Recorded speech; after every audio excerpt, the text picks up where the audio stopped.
siamo con Cristiano e Paolo della Box Veneta. Sentiamo un po' la situazione. Paolo, Box Veneta?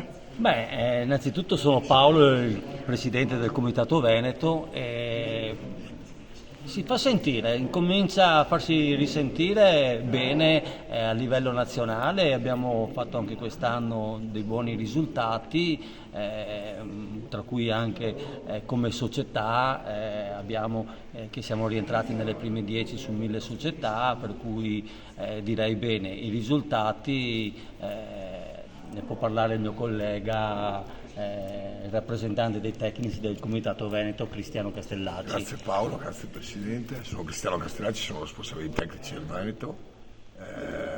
Posso dire che il Veneto sta crescendo molto, ancora di più di quanto già era cresciuto, e stiamo dando risalto all'ottimo lavoro che le società stanno facendo. Ci sono tecnici preparati, ci sono società che hanno voglia di esprimersi, hanno voglia di mettersi in gioco e soprattutto hanno voglia di portare il pugilato fuori dalle palestre per far vedere che effettivamente il nostro è uno sport nobile, uno sport alla portata di tutti, uno sport per le persone disabili, uno sport per i ragazzi giovani, uno sport per le donne, è uno sport che a 360 gradi colma tutte quelle che sono oggi certe mancanze che ci sono. A livello agonistico abbiamo avuto quest'anno, cioè nel 2024 a dicembre, il campione italiano dei supermassimi.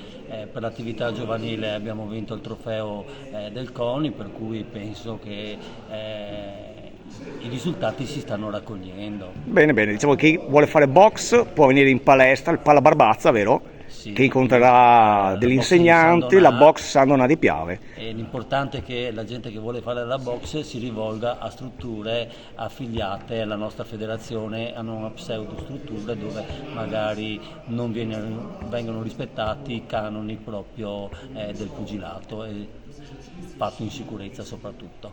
Grazie a voi. Grazie.